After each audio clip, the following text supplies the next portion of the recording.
some real money in the room. And not to stray too far away, right?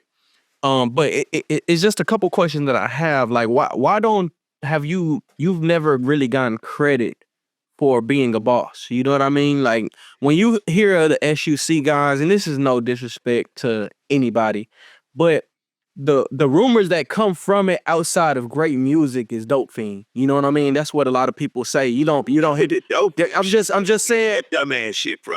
I'm saying what the rumors are. I'm not saying what I didn't. Don't say rumors. Call it with doping shit. Well, it's because of the syrup and the so on and so forth. Play a drug that niggas did, bro, back then. Price cost $50, $60. I'm not even now. Everybody's on. That's what everybody's on. Listen, these niggas now paying $2,500, $3,500 for planks. These are. Joey, I just don't want you to have you about to have the fans looking at me like, oh, this nigga dope. But you're saying the drug era, I gotta correct you, bro, because that shit is not what it is. Ain't nobody looking at no dope fiends. It was drug dealing that took me. I think right ain't doing any bathtub drugs. Man, dope fiends is taking 4, 5 pills and drinking syrup. Niggas would just drink syrup and smoking weed. If that's a dope fiend, then I guess we would, though. I mean, you know, you go back and you listen to Kiki, like they're proudly, you know, doing Sherm, you know what I'm saying? So, oh, sure. I'm just saying what's the word on the songs. Yeah, I ain't know. It's a general. Yeah, let me go ahead in case you told. Let me educate you about this thing here. I sold syrup too. Sure. All right? Drink man. Talking about the drink man. Okay, let me pop my shit for you. Okay, I don't mean a gallon or two. I don't mean a case or two. I'm talking about U-Hauls of it, bro. I'm talking about 50-gallon drums. I'm talking about hundreds and 50s and 200 cases at a time. When the shit costs $300 a box and you selling it for $1,200. But the thing was, motherfuckers didn't drink it like they drank it now. So you had a certain select that did drink it. You know what I'm saying? So the demand wasn't as high as the supply. But when the supply and the demand went the other way, that's when they started turning into dope fiends. The price went up. Right. You feel what I'm saying? But as far as the screwed up clique, let's clear this up. Screw died from an aneurysm. He had other health complications that was not syrup related.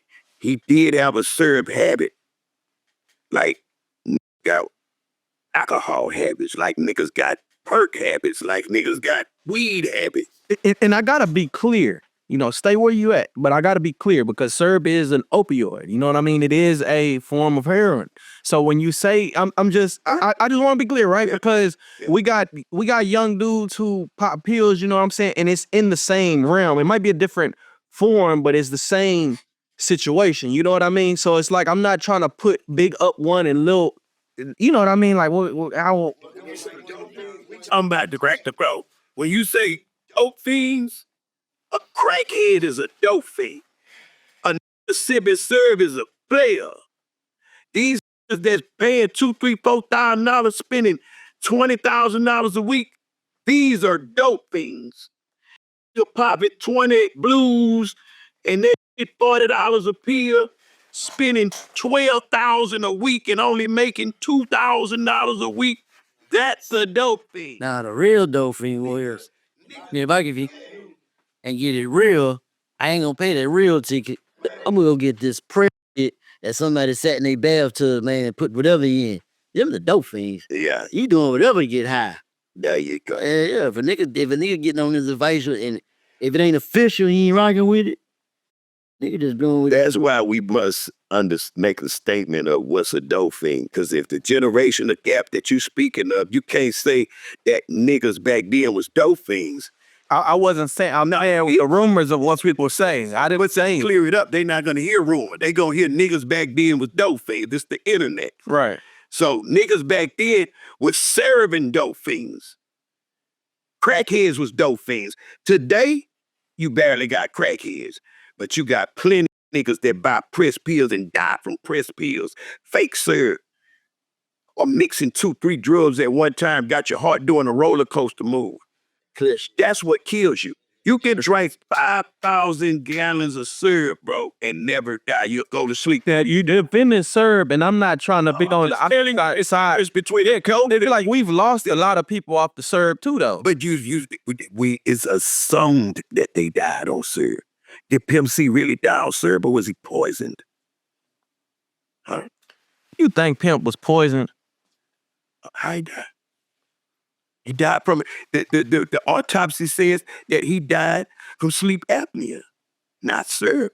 You know what you would do before you die on syrup? Go to sleep, nigga. Real syrup. You know why niggas dying on syrup these days? Because they drinking bathtub syrup. It ain't no real syrup. Ain't no Alforma. Ain't no bar on the streets. That shit we was drinking, yeah, it was had opioids, but before you die, you gonna go to sleep. Right or wrong. That's all I'm saying. The generational gap between and what's an opiate dopamine, this is an opiate crisis now. That's why you can say, oh man, syrup's an opiate, you can die, da. Nah. It was an opiate crisis. Them fuckers then tried to ban that shit and push niggas to the fentanyl. There's to be Crisis. yeah, so you got something on your hand. You died from niggas making these drugs. You said police. So when you say a nigga back then, it was assumed just because Big Mo didn't die of syrup. See, and they say everybody's like, oh man, Yeah, and that's where I'm on at. died on syrup. Right. Big Mo was on the toilet, bro. Screw was on the toilet, bro. Pimp C was asleep. These niggas didn't die with a cup in their hand and drinking in the cup. Niggas doing that now because they popping them pills, snorting them pills, but they snorting fentanyl and they popping fentanyl. Right. They drinking fentanyl. Or whatever else needs putting Or whatever they putting in it, bro. That's a dope thing. That's a dope thing. Right. And I didn't mean it like that, but I'm just to get back to the question, why don't we don't hear about any bosses like coming out of that generation. The only boss, quote unquote, that we heard about, Household Corleone. the only boss that we've heard about or that we hear about is Jay Prince. For the most part, that's what we hear about. You know what I'm saying? Like Prince is the godfather. He's beyond a boss. He created gangster rap for this era, bro. He's still here. Everybody ain't gonna make it. What about Tony Drake? What are we judging being a boss? What? Okay, but no. Let's go back. well, I just never heard. I've never heard like, Mike D on some bullshit. Like I ain't never heard that. Because you're not old as me, nigga. I'm 50. How old are you? Yeah, that's what I'm saying. How old are you? I'm 30. It's a 20 difference, nigga. You know how many times, nigga, you ain't never heard Mike D the drink man? You ain't never heard Mike D the king of the drink, was the king of the drink? You ain't never heard Mike D had all the bricks? You ain't never heard Mike D sign Fat Pat, put the money behind DEA, kept 3-2 alive? So what's your definition of a boss? You don't think fucking T Draper was a boss, Swab House Records? You don't think Russ up at Big Time was a boss? You ready? D-Rec, Rec Shop Records, you don't think them bosses, nigga? What's my nigga that had Jam Down? I know. Patrick. Yeah. Patrick wasn't the boss? Bro. You got nigga didn't have the cameras. And just to be clear, because I think you steady missing it. You were an artist. D-Rec ain't no artist. No. You own several songs. How are you not an artist? You're an artist, right? Stop being an artist when I left Shortstop Records. The only reason I started back rapping is because it was Fat Pat's dream to do it, and we had to wave at Screwhouse. Nobody at Screwhouse but Fat Pat and Kiki believed that shit was gonna work, bro. I believed in my nigga Drake. Them niggas, why you think I tell you all the time that the Screwed Up Clique is way more than rappers? We was just making tapes to ride in our slabs, them boss slabs. We created the era that niggas still living today. How is that not a boss? You feel what I'm saying? We created those, the street niggas, the rap niggas want to be, right? Well, was that nigga that you niggas want to be. Then it's like, based on who perspective he judging boss. Because first and foremost, a nigga gonna be a boss at home with his family and his kids, them responsibility. That's first. Then when niggas step out on the streets, what niggas don't see, they don't really exposing our era. He ain't exposed our business, bro. Like, a nigga ain't doing those gangsters moving side. Yeah, y'all got cameras, cell phones, this, that, and other. That's why I'm new shit. I would have been got in this shit if I knew, hey man, wasn't no motherfucker I can pop my lifestyle and not go to jail for it. Now that I'm completely removed from the streets, I know pop it now. Right. You know what I'm saying? I need a viral now. A nigga's a motherfucking podcaster now. But I'm the boss of my podcast though. Stay there.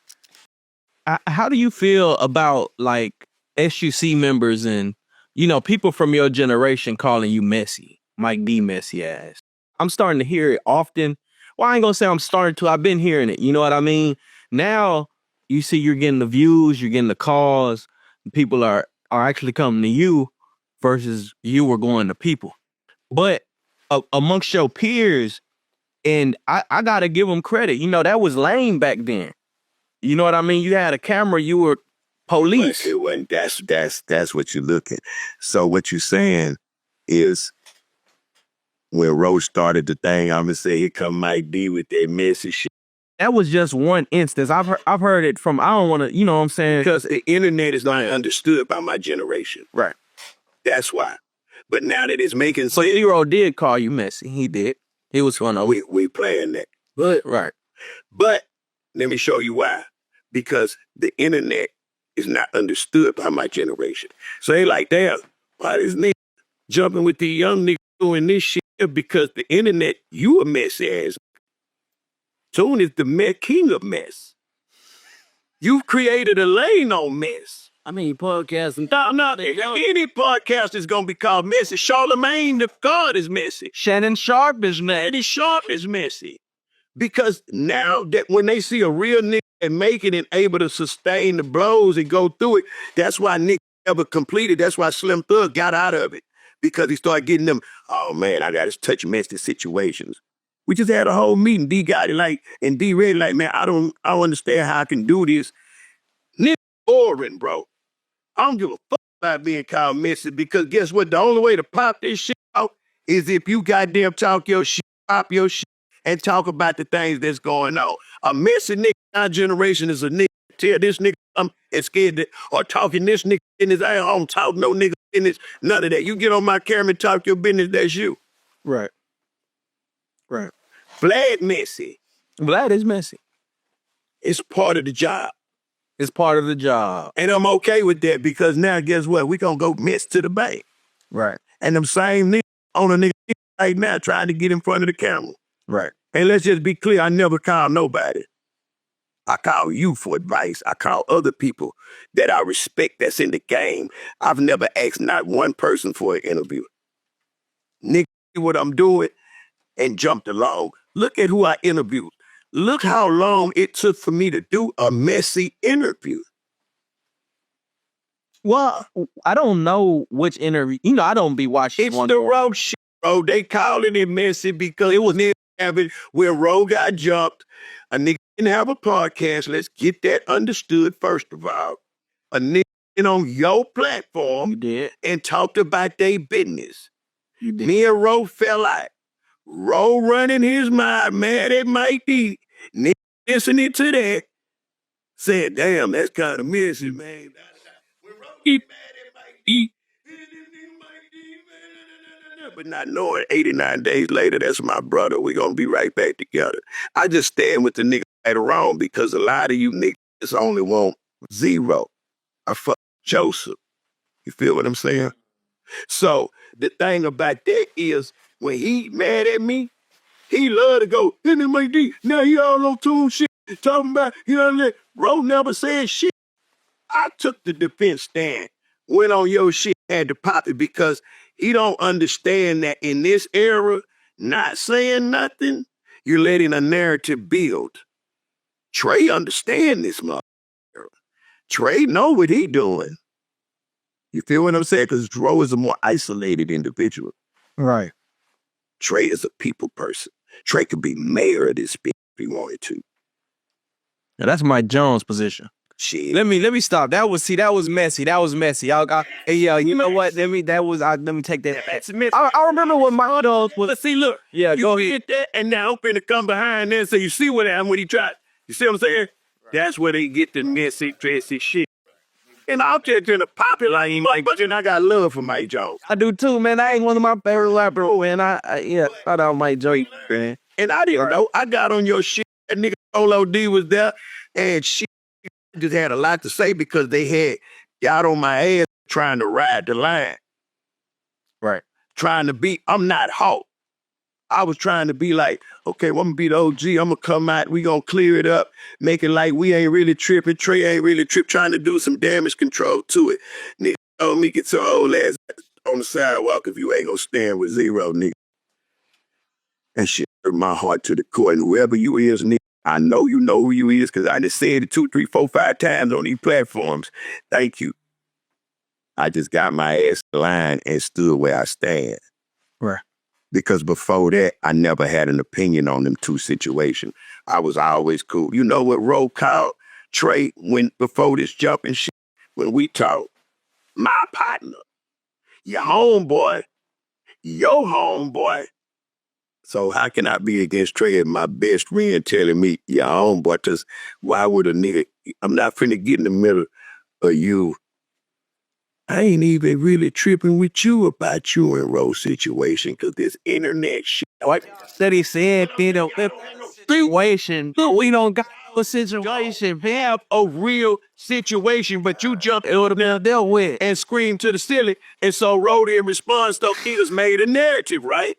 Right. That's all I'm saying. Ro responded. He responded by going to sit down with you. He responded with action. Yeah. You know what I mean? It was real. Yeah, it was real because he knew it was some whole shit. Not go to Mike D.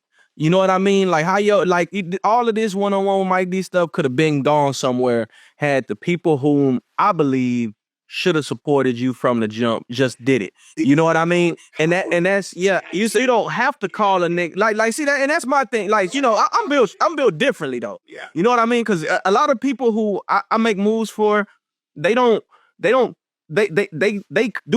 get calls, but you don't have to call me. You know what I'm saying? If the play come on the table and it's an opportunity for somebody to take advantage, hey, Mike, to go interview 607. Hold on, here is the number real quick. Hey, it's gonna happen just like that. It don't take long. Hey, Twisted Black in the City. Hey, pull up on if it makes sense, right? Why not? That was my second interview, and I will tell you this: Zero was my first interview. I think Percy was the second. Was it Percy? And guess who gave me my second interview? Oh, who was it? RealToon. Mm. You seen me doing what I'm doing, so I could. That's why I with you. And I paid for that interview. I actually came out of pocket to do that. You know what I mean? But it's neither here nor there because. But no, we do. I would stay there because I want people to understand the dynamic of what's going on. You feel what I'm saying? They didn't believe in me, bro. Right. Niggas ain't believe in no Mike D gonna be no podcast out of drain, man. It's it got the old suck out, bro. That's was on that beast unprofessional, over talking on them outer roads. Hey, what thinking I'm doing something, getting abused only because I'm Mike D, not because of the professionalism.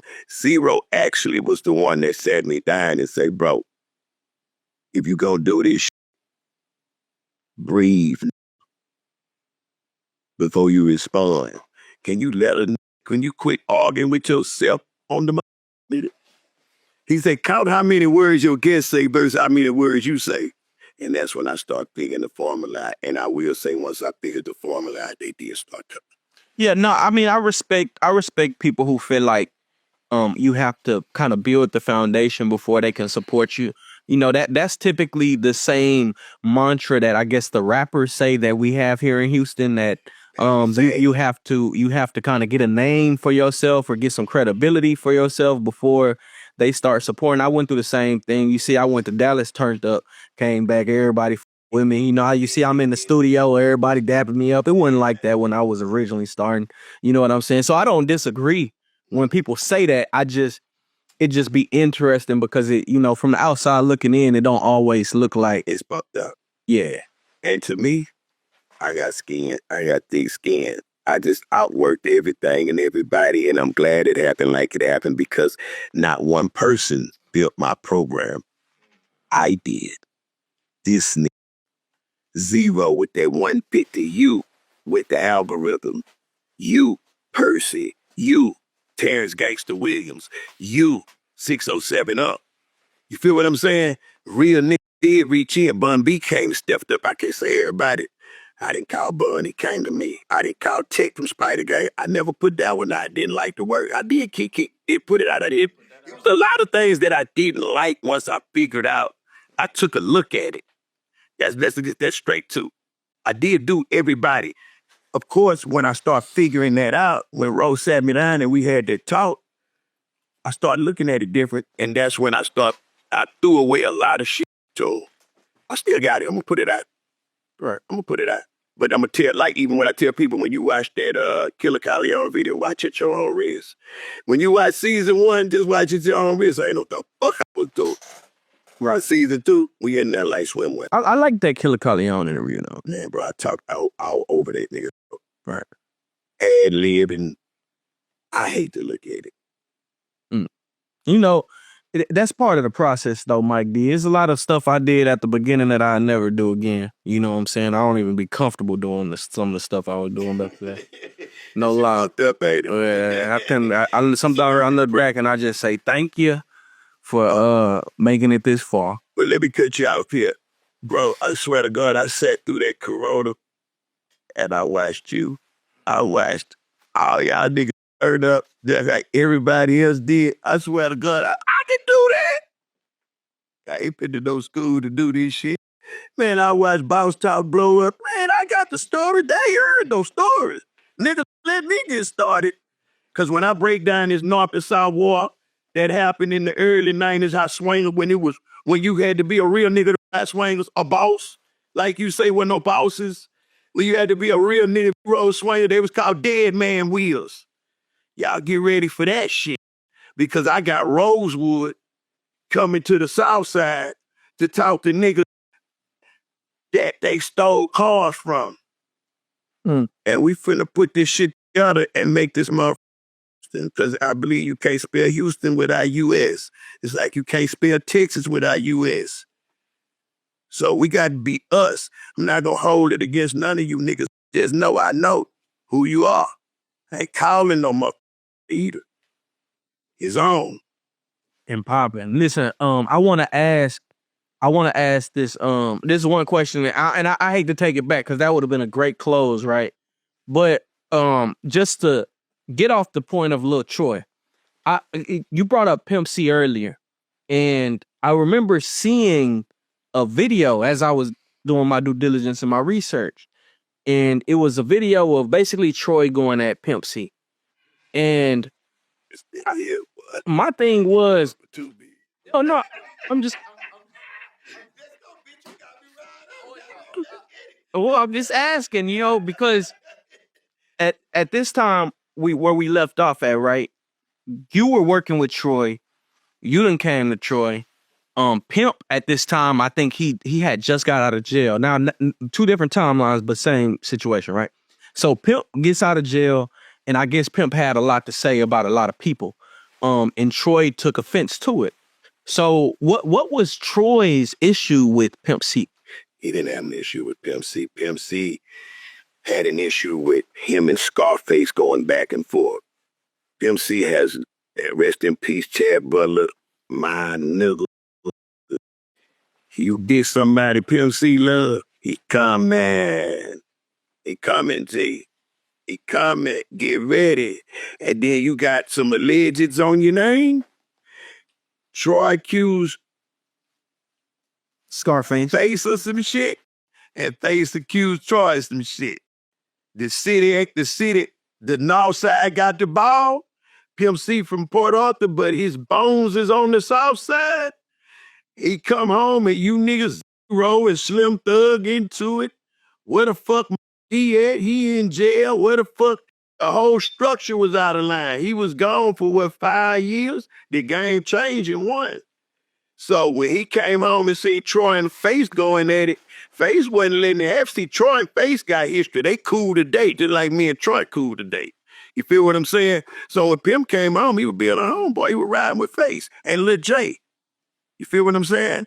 So nigga, the one that bought that Rolls Royce when he came home. Nigga, Lil J, the one that put that money. Job Reynolds wasn't doing nothing for UGK. See, Bun B had the solo shit going on with Lil J. See, Pimp wasn't cool with Bun when he came home. He wasn't cool with none of this shit. He went to popping it, bro. And he went at Face. And so when Face and Troy was into it, shit, Pimp was just being a motherfucker. Boy. And Troy being a stand-up nigga. Troy is scary, bro. Let's get that understood. I don't give a fuck what they say about Troy. He a lot of things, but he is not no scary nigga, bro. That little short motherfucker hard in the bitch, and if you want to fight him, you better pack your lunch, and if you want to shoot, you better bring extra clips. That bitch showing up. That bitch showing up. Big bro, I'm telling you, I put a gun in bro face, man. That nigga didn't. Worst mistake I ever made in my life, man. I apologize to him to this day, bro. So him getting dissed on his album for the shit that I did to bro, it's like a motherfucker spanking your motherfucker. You feel what I'm saying? Troy a real nigga, dog. He did some flawed shit, but at the same time, he a real nigga, bro. And he ain't no scary nigga, bro. That's why people talking. But it wasn't no run. You ain't running up on Troy like that. Right? Him and Jay got so say beat. But you don't see Jay running to the south side to run up on that. But you also see Troy not running up to the north side on that. We gonna hold out our crowns on east side of town. Jay don't eat too rich for the bullshit.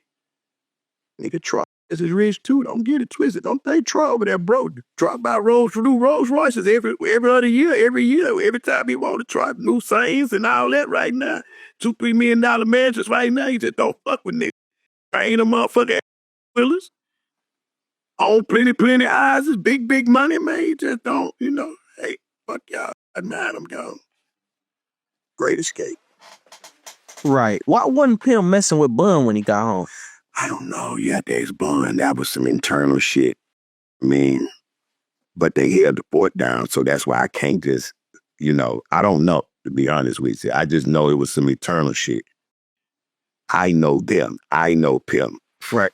You know what I'm saying? But they held the fort together to make it, so it couldn't have been too bad. You know what I mean? I think it was he was fucking with G. I know what it was. It was he was fucking with G. Yeah. G was a backpack rapper. He wasn't in the East Coast, ain't in Atlanta, and Pimp just got out on this bullshit, bro. The internet was here, and Pimp was here, nigga. Them niggas call me no messing nigga, because he probably been the first messing nigga, you know? Right. That nigga Pimp, they called out the whole Atlanta, bro. Right. It had a point. Nigga, get off that plane. What time is it, nigga? I lived out here 4 years. Fuck you tell me, young Pimp, about anything about this motherfucker. He was a representative of the South. He didn't like the dick pulling to them coasts. We had a fucking making this nigga continue because he's part of that era. How hard was it to make a name in New York when y'all was coming up? Shit, we was coming up. That was like the standard. If you make it in New York, you made it. And that's one of the reasons why I said Zero was a hoe ass. When it's just, I feel like motherfucking man. I call him a hoe ass nigga. My thing is this is like, bro, you getting on this platform and you not holding it down for the South, bro. Like even you, Mike D, like you come and you say some shit like, everybody know you gotta go to New York to do your press run. You gotta go to Cali to do your press. But the shit you saying right now is like, okay, yeah, we know that, but you got people like Pimp who were martyrs in a sense, who were willing to put themselves on a walk. In today's generation, there are people who out there, even Maxo, he do it. I've seen him get made fun of by Fredo Bang on live for having the South Side fade, and he handled it like a true player. You know what I'm saying? But there are people who, in other words, I feel like we have people whom have the opportunity to take the culture further, but instead we resort to, we ain't shit. You go down there and get it. We can't one-on-one, Mike D ain't gonna be shit. We go to we gotta go to No Jumper first. I'm just saying we could respect what we got down here. We could build what we got down here, and we can actually be something. And we have the platforms to do it. You see what I'm saying? We have the platforms to do it, P. The same amount of views Zero did on No Jumper, he did on One on One with Mike D. As a matter of fact, Zero did more views. He did more views on One on One with Mike D than he did on any other podcast. Period. Probably, I don't want to say No Jumper just because it went viral after my statement. It kind of shot the numbers up over there. But the point and the purpose is y'all saying it like we got the potential, but the views are showing different. The views are showing it's not just potential, P. It's right here. It's right the fuck. Say Cheese has blown up so many rappers, like just off the Say Cheese platform, right? Yeah. My Murder Gang PB, he signed the Big X to so many. I don't want to go down through there on my Dallas shit. But you see the whole Dallas is popping now. Let me show you. Let me show you something. What you have, let me hand this nigga down. It's a generational gap from what you're talking about, Toon. You're talking about Ro, 47 years old, and you comparing them to 22-year-old rappers, bro.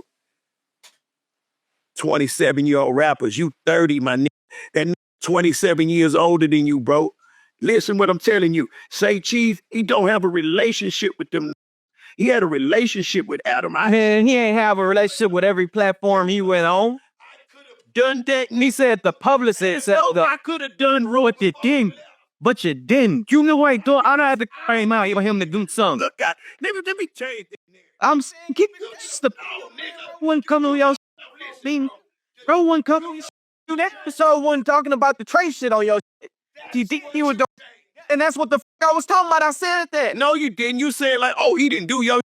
Yeah, he went over there and told that story. I said that story. He didn't tell the story. Yeah, he didn't say it. Nah. He didn't say it, and that's where he needed to say it at. No.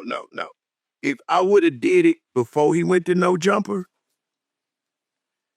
I would have got the same bullshit answer he gave out. Adam got a real answer. What was that? He talked about it for like 20 minutes, P. Like that wasn't a that wasn't a. You know how long me and him talked about it? 4 hours. I already know what's going on to him. You know, look, go down there, get it started. When you come your ass back, then we'll figure it out. I was waiting for the. I know it ain't bad. Now, you know why we finished? Hold on. I know why Trey wasn't mentioned because of you, my nigga. He mentioned it out there because Trey went to Breakfast Club first. He wouldn't have never said nothing on my platform, your platform, anybody's platform. Until Trey took his dumb ass out there and they blew it, and Charlamagne got on there, and Charlamagne say, why the fuck y'all jump on Zero down there? That was some old ass shit. He tried to explain shit. He ran around the block with the answer. They killed him in the comments. Before he left, I say, this your time. You got an album getting ready to come out. Crucified. Nah, I ain't gonna do that. I said, if that white boy asks you a question, you better answer, fucker. Because he doing it on Breakfast Club, you better do it out there, nigga. Now, I'm gonna wait till I get to Breakfast Club, but if he asks me, I'm gonna answer it. He didn't even go in detail, bro. Look at my interview and look at Adam's interview. That's why I ran laps around Adam with the Roe interview. Now, you ran laps around Adam with the Roe interview because of the authenticness of the situation. It had nothing to do with the Trey the Truth situation. It was probably Zero's better interviews simply because we got to hear about, we got to hear him talk about his mom, his auntie, his grandma, a lot of the stuff from the song. So it was way more than that. I think the drum shit was just a cool point. That was the part to sell it because of what you did. And to be totally honest, Ro ought to tell me thank you, man. I done helped the Ro out all part of the. Yeah, that's Ro. I'm talking about for his album rollout. He couldn't have asked for a better album rollout. D-Rec, I'm waiting for my check. No, and I'm waiting on it. Well, yeah. Now you on phone with Ro. I want D-Rec. Let me see. I'm trying to holler at you. You know what I'm saying? So this is the deal. In my era, it's like you only had the major record labels. And you didn't have the amount of access that people have now. To be able to stand on business, stand on their own and make it happen. So it was like if you wasn't with no major label, you wasn't on the radio, and now, them, bro. You can come to your platform, come to bro platform, all shit, and be on your internet shits or whatever, and do it. You really talk, bro, something. So a nigga don't feel like no more. We gotta go there to blow. Niggas you gotta hustle. Niggas their ass out, but you really learned, bro, something. Yeah, I learned them some. Trey is a media nigga. Trey's a nigga. Roy. Trey, where you at? You know what you had the balls to do? What nobody's ever done. Called him out. You feel what I'm saying? I give you that. I give you that. But because the way you said it, nobody respected it. If you this nigga out this shit, nigga, I probably would have liked to come in, nigga. Yeah. Because there was a lot of people that motherfucker comment that run with us that ain't running with us no more. I'm just be real. You draw the line in the sand. You feel what I'm saying? But I told you that when I called you, I said, damn, boy, I wish you would have called me first. I wouldn't have stopped you from what you're doing. But I would have been like, man, don't call. Oh no, nigga. They'll try to make that the whole thing, the whole ordeal. Zero probably won't heard shit if he ain't get caught ass nigga in the process. So I didn't, like I said, I didn't mean it like that. You know what I mean? But it is what it is at the same time. Because I feel like anytime somebody who represents Texas and we respect them, when I say we, I mean like the people like me and myself. I put my idols on a high pedestal, and I got high expectations for them. And to let me down, oh shit, P, because you don't got to do it. Hey, all you got to do is represent. You know what I'm saying? It don't cost nothing to be real. Yeah, it don't cost nothing to be real, bro. Like, so yeah, y'all to make y'all the whole 3 minutes or whatever I was talking, y'all done took a 2-second sound bite. And then till further notice, P, I wasn't wrong. Nah, nobody. And further notice came. Even though you had mentioned my name. When I heard whole ass nigga, I stopped listening to it. Yeah, but then he went over there. He went over there and saw about Mike D. Yeah, he went over there. Yeah, that was the second swipe, Mike D. Yeah, go sit on the shit, nigga. What you talking about? I appreciate it. Yeah, he said he was gonna sit on everybody else shit in Texas. He ain't sat on nobody else's. He went to you and Lil Donnie, the people he familiar with. Who else? Talk to me. Who else? Yeah, I'm saying, how long we stay in tune, P? How long we stay in tune? Yeah, I'm saying, man, but I ain't tripping on that. I don't even think, shout out Zero, bro. It ain't even about all of that. You know what I'm saying? I just think, You're right. You got me. Well, as the king of the ghetto, you know what I'm saying? My only thing with that shit is that have more respect for yourself. You are a legend, and anybody who sit in front of you need to know that. And if they don't know that, they don't understand that, they don't respect that, then you need to walk off. You know what I'm saying? And that's how I know you. Zero. That's how I feel. I don't think you really know Zero. That's how I feel. Because that nigga ain't going on no shit. He don't know you or respect you. I feel like you respect him. He ain't going, yo, I made a tune it. Nigga, he didn't do the Drake song, nigga. How about that? Because of the way it went down. What? He turned down Drake? Walked away, nigga. Fuck you talking about, nigga. Nigga, bro, ain't never changed, bro. It gotta be a certain way or he ain't doing it. Why would you walk away from a Drake song, man, prior to Kendrick? J. Prince Jr. I don't believe you. I didn't ask you to believe me. I say, ask J. Prince Jr. why he walked away. Man, when you hear a Zero song, but when Drake come to town, you hear Zero come out and do their most city done. You hear Drake open his mouth and say Zero his favorite rapper, don't you? Why they ain't done a song? If you don't believe me, why they ain't done? You know what? And Drake sing and rap too. I always thought that it would make sense.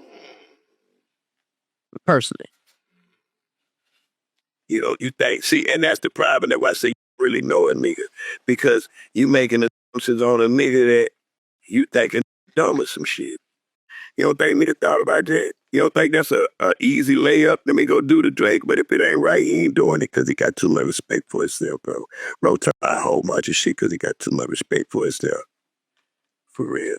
Time I be fucked up about it. He turn shows down because if they ask him to do something that he don't do, he say, fuck the whole band. Him and Trey ain't fucking around because he don't want to sleep in no room where the room sleep on the outside. Nigga cold piece of work, bro. Niggas know that, but roll call piece of work. He do respect himself too much. I wasn't saying it like that, Mike D. You steady with the deflection when it comes to. I'm just making I'm it clear. saying that anytime somebody say Texas is this, Texas is that, nigga, you are Texas and you are this, so you need to say that Texas is up here. That's what it is. If you was a little nigga, it'll be a whole nother expectation that we gotta. But you're zero. You know what I'm saying? At the end of the day, you're zero. Point blank. You ain't gonna say you're not saying no real shit, Tone. I'm just giving you what it is so that you know why it ain't that. Why it ain't that. And I respect it, man. I respect it, man. Shout out to OG Miggity Mike D. You know what I'm saying? Houston legend in the house. You know what I'm saying? OG Too Low. I told you keep my hands out of puppy, man. All right, let's take things in a different direction real quick. So you brought up you brought up getting on Lil Troy's album, right? Mike D, how do you know Lil Troy? Hey man, he raised me. I was like him. I was 14, 15 years old in the streets. He was 12. I remember when Tulo came. We got a different, you know what I mean? I'm a little older than him, but I see myself in him. I was the same way, 14, 15 years old at Shortstop Records when it first opened up. So we went from the streets with Troy to the record shit, feel what I'm saying, to whatever this became. I did the same thing he did. I couldn't stay out the streets and keep them handcuffs up off me. But yeah, I met Troy as a kid too. So then just for clarity purpose, like Lil Troy, to my knowledge, has always been a boss. He was one of the first bosses in Houston. Southside, yeah. When you know what I'm saying. As I went back and I did my due diligence, I'm like, okay, well, he paid the youngster. You know, was saying this back before people were paying like that. You know what I'm saying? Got him out the way and made a hit off of the situation. So with you, right? I saw that you actually got dissed by Lil Troy. So he raised you and then dissed you. What could have occurred? You know, I broke away because it wasn't making no money. I just got back in the streets. It dissembled when Scarface got signed to Rap a Lot. We dropped the album, and it didn't do good. So everything just dissipated. So I went back to the streets like Tulo, started getting it back in. I still was with Troy. I had a occurrence, a situation that happened with Troy saved my life, right? And I was like 18 years old. Young bull, old bull mentality. I could say that I was completely wrong in the situation. What I thought he was doing was fucking money off. What he was doing was saving my life. You feel what I'm saying? So I bucked him and I made an order and refused to pay him for the order because I felt like he took my money and saved my life with it. But in my mind, he wasn't saving my life. I was ready to go to war behind my money. Well, I went to war behind my money. But he didn't know what we were doing over here. So when he gave him the money thinking he saving my life, but it was already, people ain't failed. You know what I'm saying? So when I go back to him, like, where my money at? He like, bro, you tripping. He go, whoop, go get some more money. So I take the whoop and I don't pay him. He confront me and I'm like, the young bull with the old bull, like, man, you fuck money up, so that is my money. Right. So I basically did some old shit. You feel what I'm saying? Yeah, Mike D did I was 18, bro. He like that. I'm just saying, you know, I'm always doing so you're able to admit that. Right. And that's what make you a real nigga. You know what I'm saying? Real ones gotta be able to admit. I was 18, bro. I wasn't always able to, you know, admit my wrongs. I wasn't always able to be able, you know, that was hard as hell to be like, you got a hard head, you got a pocket full of money, you got the whole world riding with you. You know what I mean? You like, be the fuck old ass. Fuck this, fuck that, fuck him. I don't give a fuck. Troy was so real though. That he came to me and he said, hey, we'll squash the debt if you don't want to be a baller. At the time, Fat Pat had just died, right? Imagine he had wanted, this is mistake number 2. Imagine he had want to be a baller with a verse from your artist that died. This nigga had told us we wasn't gonna make it past 288. Troy hurt my heart too. That was another thing. When I became with Screw and I became a man and start working with Screw, I went to Troy and I'm like, hey bro, help me. Me, Fat Pat, and 3-2 are a group. I'm putting the money behind it, bro. I just need your guidance. Can you, like, yeah, man, he was doing Mass 187 at the same time. And he said, I don't know, bro, that shit y'all doing ain't gonna make it past 288. That shit fucked to me. But no nigga thought that Screw music or the Screw era was gonna ever do anything. I was believing in Fat Pat. 3-2 was my nigga, but he was doing real rapping. We at Screw House doing freestyles. But the wave's so big in the streets that I'm like, I got enough sense because of the Troy history to know that I don't want to be no artist. I want to be the boss. When Troy told me that, he hurt my heart, bro. You know what I mean? So I'm like, fuck this shit. So you asking now when Fat Pat died. You come back, you like, hey, bro, that money you owe me, we'll squash it if you just help me put out this sitting back down south. I was putting Southside players together. So I felt like he was riding the Screw wave after he had dissed the Screw wave. So here it is, you got my artists on there trying to squash a dick with me. And I'm over here putting the music out. I need that verse for my shit. Right. I had Fat Pat, that's what I was telling you. I had Hulk. I had everybody. Youngster, Zero, Mafioso. Before then, it was me. Before Straight Profit, it was Latex Records.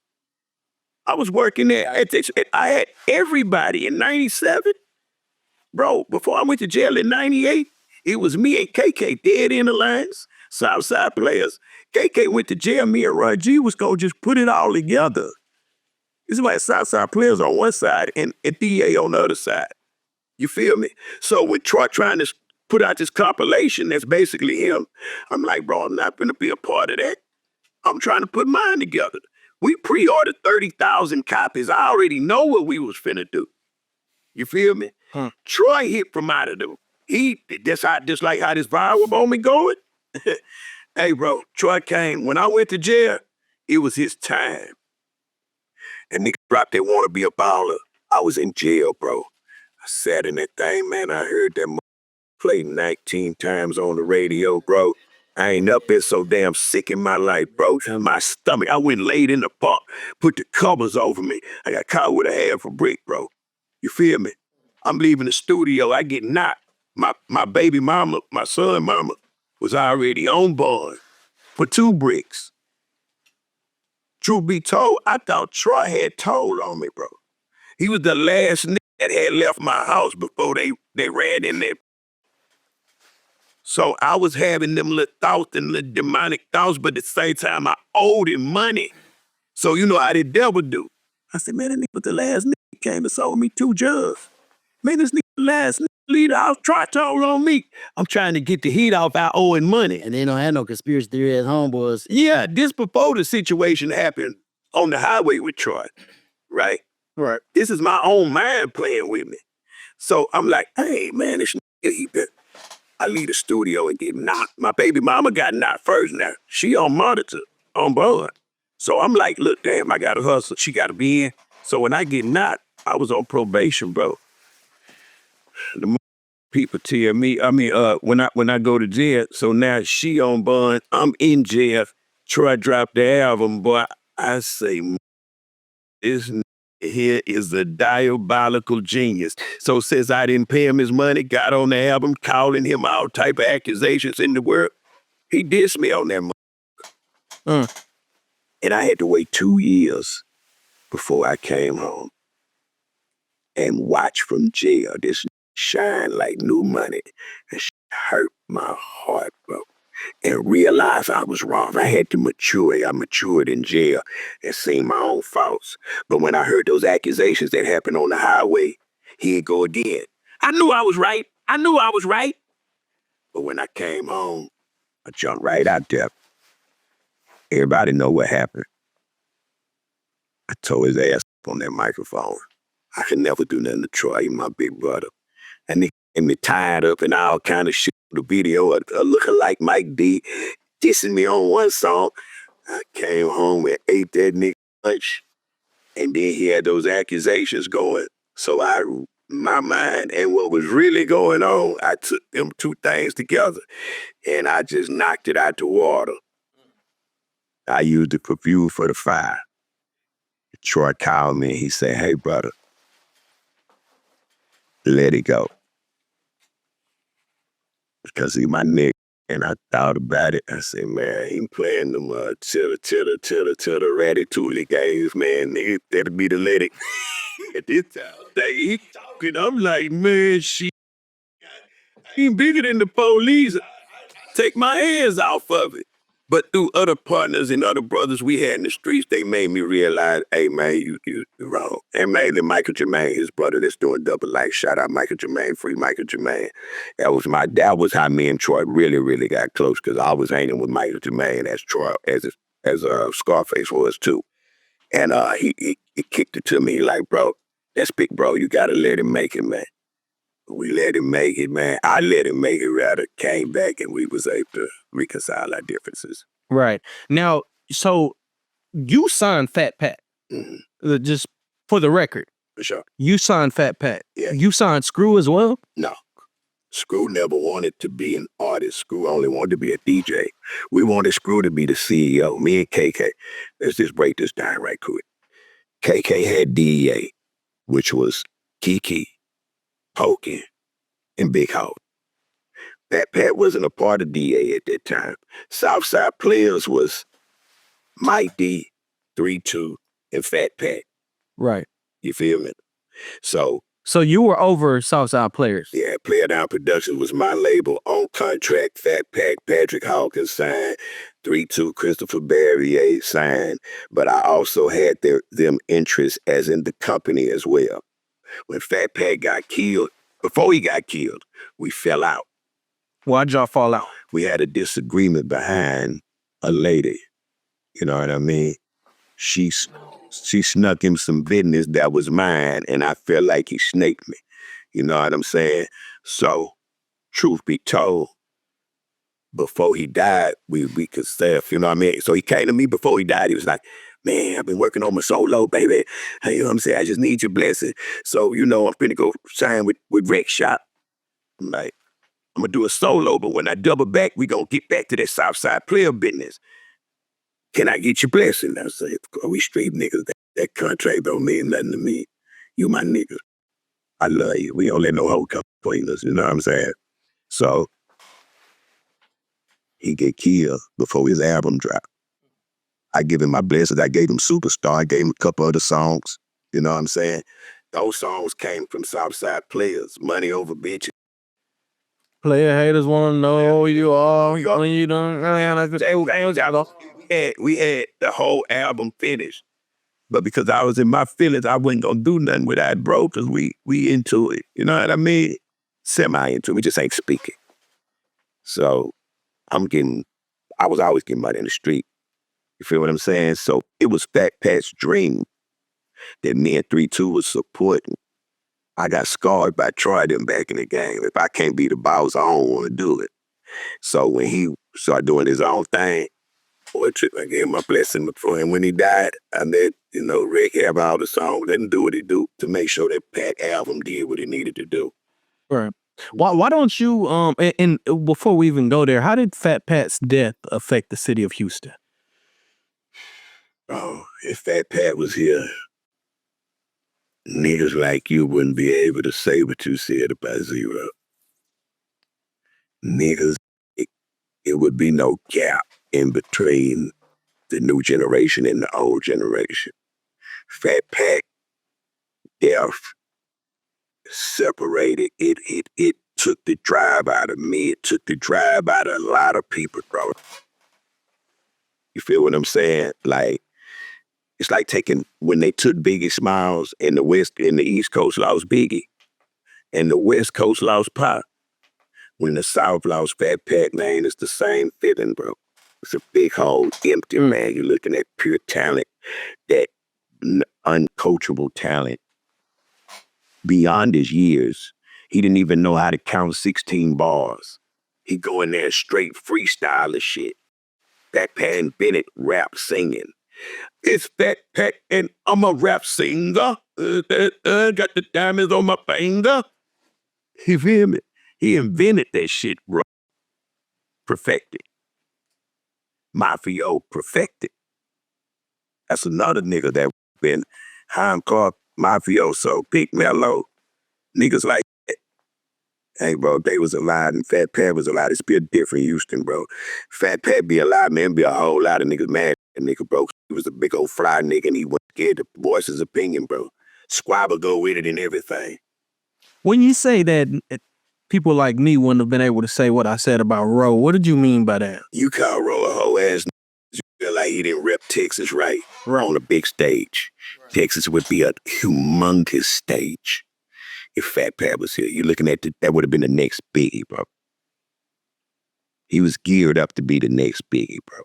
We had just lost Big Papa. Fat Pat was cold, bro. Cold. To lose him and then to follow up and lose Big Hawk like not too long after. That's a whole nother kind of blow. Pat was in the street. Pat was getting money. Pat, you know what I mean? Pat, you know, after a while, you're like, hey, man, we get to live in this life. We understand its consequences that come with it. Losing Hawk was a whole nother type of way. You're talking about a nigga who was around the streets, but was never in the streets. Hawk worked at American General. Hawk was a nigga dad, bro. Hawk say, hey, it's over, it's over. Hawk was the SUC general. Hawk was Screw when Screw died. It's a whole nother loss. So you got both the Twin Towers together, bro. You're looking at a different Houston, bro. Right. Hey, RealToon, it's some real money in the room.